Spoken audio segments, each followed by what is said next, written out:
When I first heard the recording, I thought it was nothing more than a corrupted piece of audio, an artifact, an echo, the kind of thing that happens when old analog machines finally begin to give up. But as I stood there in that cold archival room, surrounded by dust and forgotten memories, something in my chest tightened. It wasn't just noise. It wasn't distortion. It was a voice. A woman's whisper, raw, trembling, almost broken. She said, "Forgive me, Father, for the sin of returning from the place no soul should go."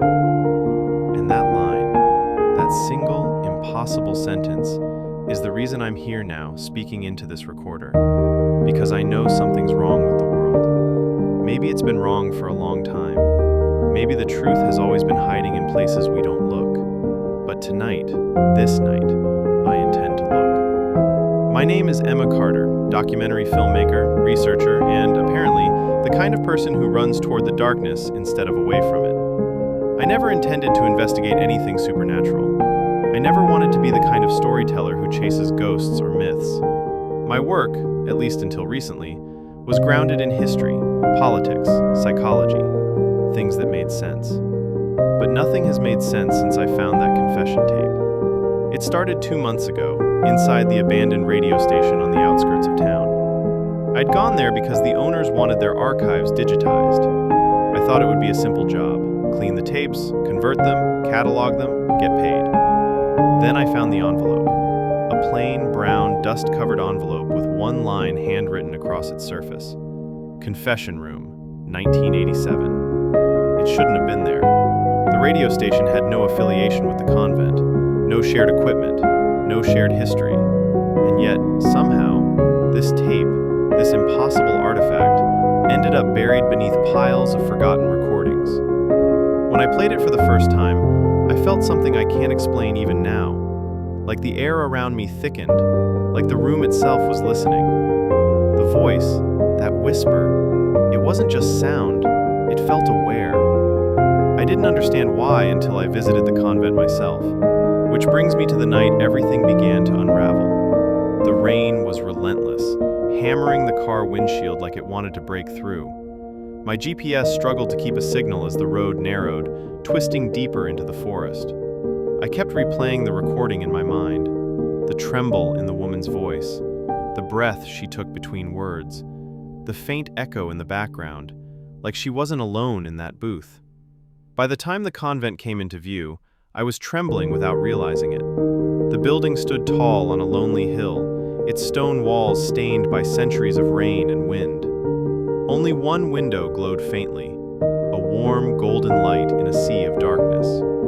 As I stepped out of the car, the rain suddenly softened, as if the sky itself had paused to watch me.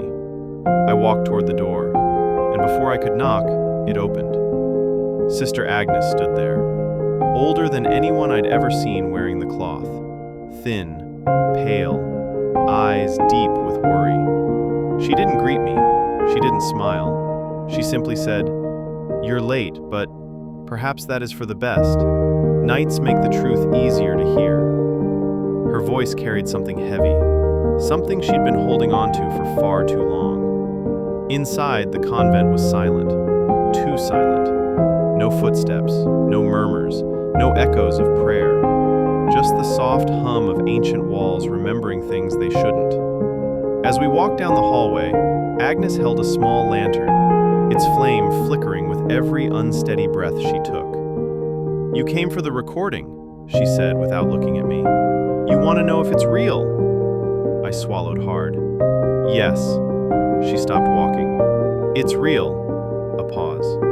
"And it is not a confession anyone living ever made." The corridor suddenly felt colder. We entered a small archival room, wooden shelves filled with old tapes and prayer books. She reached into a drawer and pulled out the same cassette I had found at the radio station. My cassette, the one that shouldn't exist. The label was identical, the handwriting identical. 1987, she whispered. The year everything changed. Before I could ask what she meant, she led me to the confession booth. The room was small, lit only by candles. The air felt thick, like something unseen lingered in the corners. "This is where the tape came from," Agnes said, "but the woman who speaks on it never walked through these doors." I placed my recorder on the bench and took a deep breath. "Who recorded it?" "A priest," she said, her eyes dimming with memory. "Father Marrow. He died the night after recording it. Heart failure, they said. But he was young, healthy." Her hands trembled. "When he found me, he was shaking. He didn't explain anything. He simply handed me the tape and said, 'She spoke to me, and she wasn't human.'" A chill crawled up my spine. The monastery was quiet at dawn, as it always was. But that morning, when Sister Alara clasped her hands in prayer, an unfamiliar tension stirred inside her. She closed her eyes, yet her mind refused to settle. Later that afternoon, footsteps echoed through the stone hallway. When Alara opened the door to the archives, she saw him. As they examined the manuscripts together, candlelight flickered across their faces.